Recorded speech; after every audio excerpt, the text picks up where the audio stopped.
Buenos días, estimados aprendices. Damos inicio a nuestra segunda sesión en línea. Hoy, 27 de mayo del 2026, siendo las 5 de la tarde, en el curso Promoción y Ejercicio de los Derechos Humanos para una cultura de paz y reconciliación. Bueno, sabemos que hoy día el tema de los derechos humanos está pues institucionalizado en en la mayoría de constituciones de países en el mundo, pero sin embargo, paradójicamente, pues también son vulnerados de la misma manera en que han sido reconocidos. Han transcurrido más de 60 años desde la promulgación de la Declaración Universal de los Derechos Humanos, y pues en este tiempo podemos decir que sí hemos logrado avanzar en el tema a través de tratados internacionales que a la fecha pues suman más de 60 instrumentos internacionales de carácter universal y también pues un gran número de carácter regional, abarcando pues temas importantes como los pactos internacionales de derechos humanos, que por un lado está el Pacto Internacional de Derechos Civiles, Políticos y Sociales, y por el otro lado está el Pacto Internacional de Derechos Económicos, Sociales y Culturales.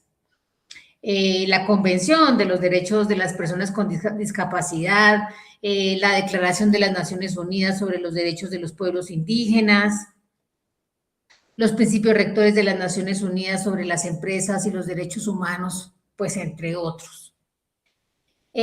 Para garantizar de alguna forma el cumplimiento de estos tratados, pues se han creado mecanismos, instituciones y procedimientos. La comunidad internacional ha sido muy juiciosa en eso, de tal manera que existe un sistema de protección internacional y 3 sistemas regionales, el de nosotros aquí en el ámbito americano o interamericano, el africano y el europeo.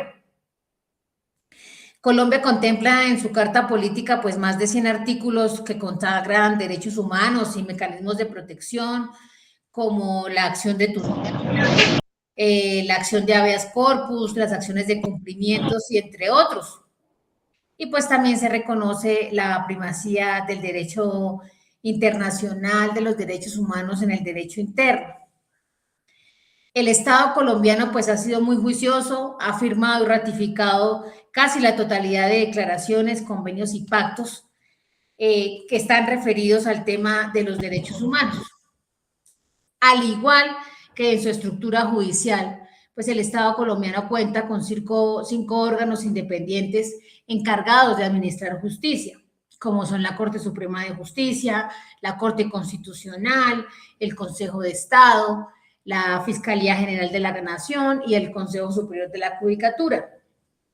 También está contemplado, como lo dicta nuestra Constitución, unos órganos de control de función pública, los cuales pues son la Contraloría General de la República, la Procuraduría General de la Nación y la Defensoría del Pueblo. Entidad esta pues que está adscrita a la Procuraduría. La Procuraduría pues cuenta a su vez con una unidad de investigaciones especiales y con una delegada de derechos humanos.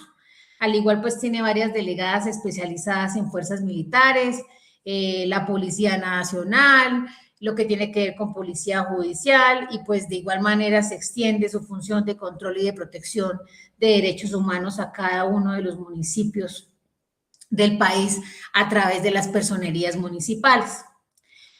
A su vez, la rama ejecutiva pues cuenta con la justicia penal militar, el programa presidencial de derechos humanos y de derecho internacional humanitario, direcciones de derechos humanos en el Ministerio del Interior y en el Ministerio de Defensa Nacional, de Defensa Nacional, y pues de cada una de las guarniciones militares y de policía.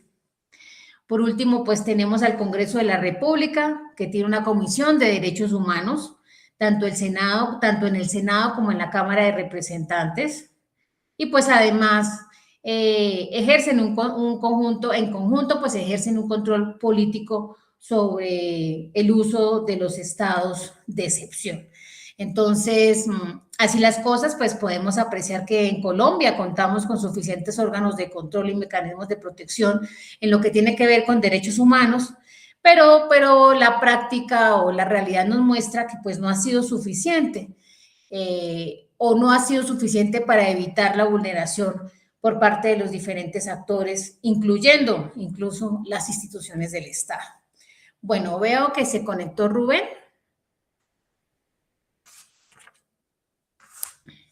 Rubén, buenas tardes.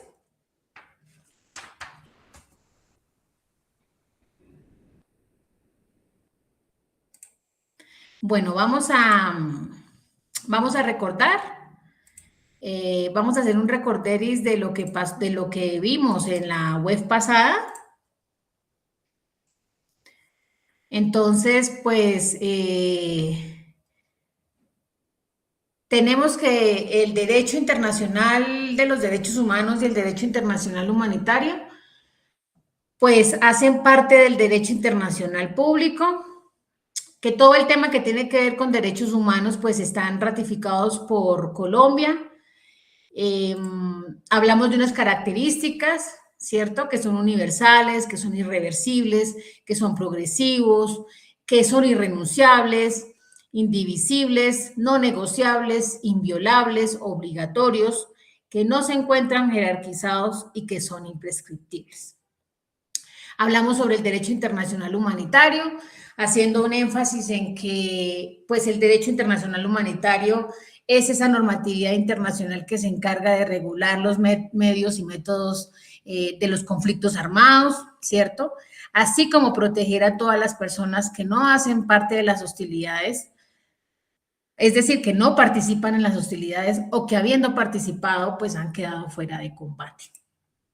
Hablábamos sobre las diferencias que pueden haber entre los derechos humanos y el derecho internacional humanitario. Pues como premisa general tenemos que tanto el derecho internacional humanitario como el derecho internacional de los derechos humanos pues se encargan de proteger a las personas. Sin embargo, esa protección se da en circunstancias y modalidades diferentes. Hablábamos que el derecho internacional humanitario solamente es exigible en tiempos de conflicto armado, que en ninguna circunstancia la normatividad que tiene que ver con el derecho internacional humanitario pues puede ser suspendida o restringida. Y por el contrario, pues en cuanto a los derechos humanos, pues hablábamos que son exigibles en todo tiempo, no importa si estamos en tiempos de paz o en estados de conflicto armado, y pues en algunos casos permiten ser restringidos y suspendidos. Para tener un ejemplo, pensemos cuando estábamos en pandemia, todos los derechos que tuvieron que ser restringidos o suspendidos, pues por las mismas medidas de protección que teníamos que tomar cuando nos quedamos en nuestras casas encerrados. Pero esto no es permitido respecto del derecho internacional humanitario. Este no se puede suspender ni se puede restringir en ningún momento.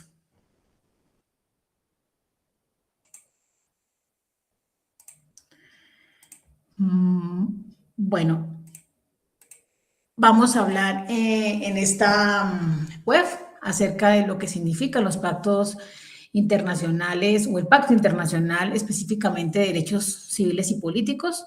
Por un lado, pues ambos pactos internacionales de 1966, tanto el de derechos civiles y políticos como el de derechos económicos, sociales y culturales, está ratificado por Colombia. El Pacto Internacional de Derechos Civiles y Políticos, ¿cuáles son los derechos que encontramos? Hacemos un recorderis. En la clase pasada habíamos visto que los derechos civiles y políticos los tenemos contemplados en nuestra Constitución a partir del artículo 11, como el derecho a la vida, la prohibición de la tortura u otros tratos crueles, inhumanos o degradantes, la prohibición de la esclavitud, el derecho a la libertad y a la seguridad de la persona, la equidad procesal ante la ley, es decir, el derecho al debido proceso, las libertades individuales. Aquí debemos tener claridad que entre los derechos civiles y políticos están todos los derechos de libertad, todas las libertades que tenemos. Piensen en cualquier tipo de libertad, la libertad de locomoción, la libertad de pensamiento, la libertad de expresión, la libertad de conciencia, la libertad de religión, la libertad de escoger profesión o oficio, todo ese tipo de libertades, el derecho a elegir y a ser elegido por sufragio universal. Entonces, tenemos que los derechos civiles y políticos, pues son, como les venía hablando, son derechos humanos considerados como derechos de libertad. Es decir, que cuando hablamos de derechos de libertad, estamos hablando de aquellos derechos que le implica al Estado tener una posición de abstención, ¿sí? Mientras más el Estado se abstenga de intervenir, más se va a proteger ese derecho. Un ejemplo.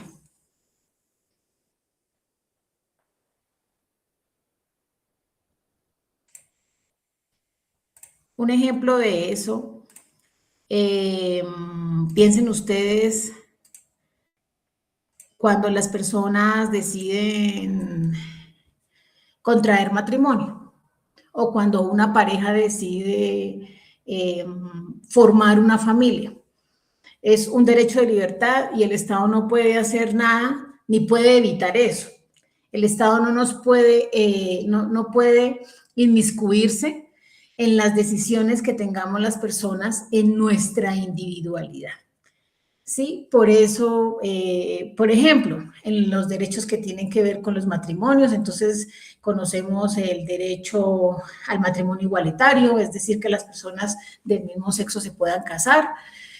Ya no hay una intervención en el Estado en decirle a los ciudadanos que solamente pueden contraer matrimonio un hombre con una mujer, sino que cada ciudadano en su libertad tiene el derecho a escoger libremente o a tomar libremente ese tipo de decisiones.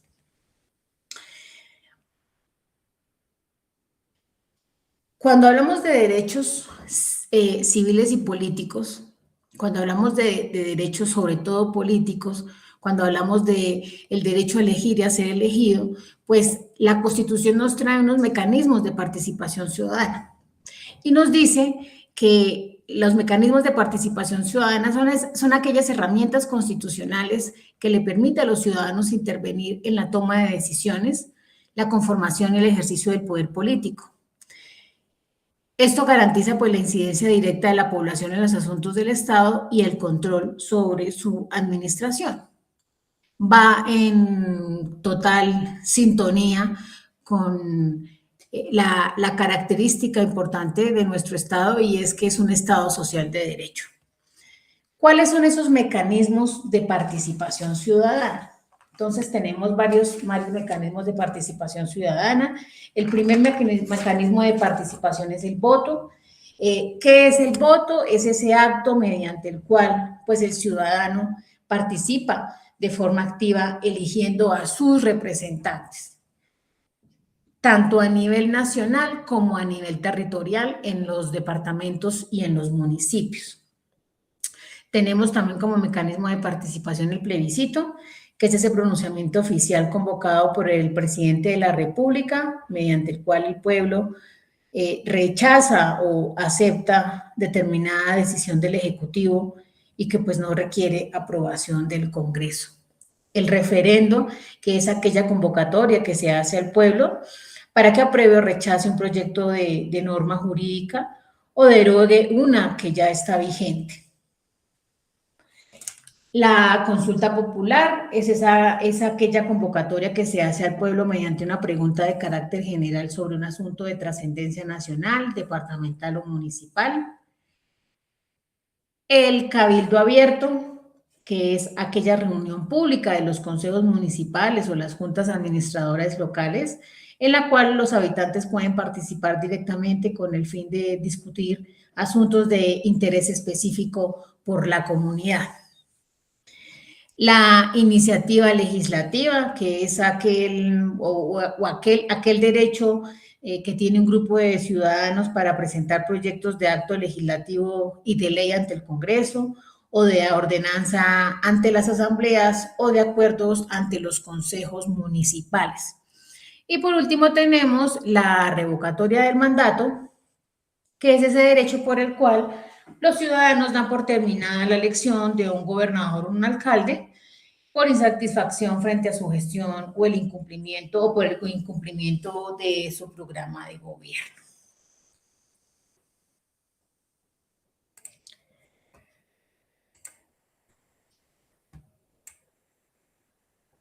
Hasta aquí tenemos preguntas. Rubén, ¿tiene alguna pregunta?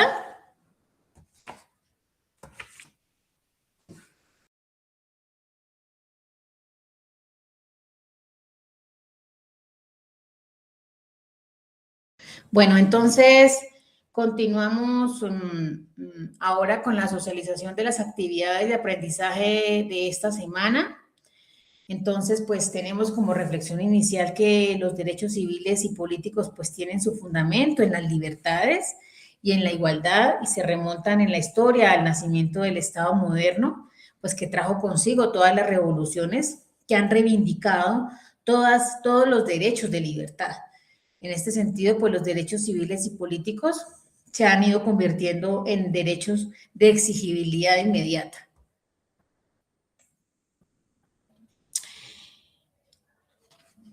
Vamos a la primera actividad que ustedes deben desarrollar es el foro de la importancia de los derechos políticos. El artículo 40 de nuestra Constitución pues consagra que todo ciudadano tiene derecho a participar en la conformación, ejercicio y control del poder político. Y para ser efectivo, pues este derecho puede elegir y ser elegido, tomar parte en las elecciones, en los plebiscitos, en los referendos, las consultas populares y otras formas de participación democrática. Puede constituir partidos, movimientos y agrupaciones políticas sin ninguna limitación. Y pues obviamente puede difundir sus ideas y programas, tener una iniciativa en las corporaciones públicas y acceder al desempeño de funciones y cargos públicos. Entonces, de acuerdo a esto, pues ustedes van a comentar de qué manera pues puede influir positivamente el hacer uso de esos derechos políticos en su comunidad. Para esto pues deben justificar su respuesta y lo ideal es que pues que comenten la participación de alguno de sus compañeros argumentando por qué está o no está de acuerdo con la opinión dada por ellos.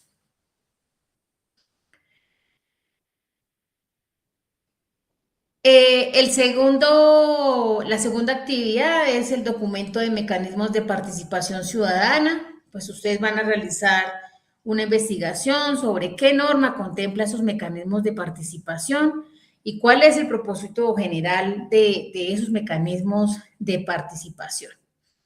Para acceder pues a esta evidencia, ustedes remitirse a la actividad 2, en donde dice mecanismos de participación ciudadana. Asimismo, van a desarrollar un ensayo sobre resolución de conflictos.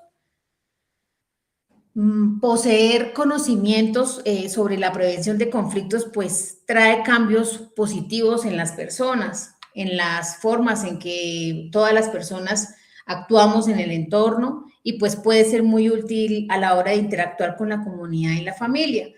Entonces, pues teniendo en cuenta el documento 12 técnicas para la resolución de conflictos, escrito por Elena Cornelius y Estela Cornelius, pues usted va a elaborar un ensayo sobre esa importancia que tiene para un líder el manejo de estas herramientas como mecanismo pacificador y de reconciliación comunitaria. Van a realizar también el cuestionario sobre derechos civiles y políticos y los mecanismos de participación ciudadana. Y como tal, ese cuestionario consta de 10 preguntas. Usted, pues, para acceder a ese cuestionario debe remitirse a la actividad 2, a la parte donde dice cuestionario, derechos civiles, políticos y mecanismos de participación ciudadana. Entonces, pues está conectado Rubén, dice que no tiene ninguna inquietud. Les hago saber, apreciados aprendices, que cualquier duda que tengan me la pueden hacer saber por cualquiera de los canales de la plataforma o me pueden escribir a mi correo electrónico. También pueden conectarse a los encuentros sincrónicos que también ya están disponibles. Y les deseo una feliz tarde y pues hasta pronto.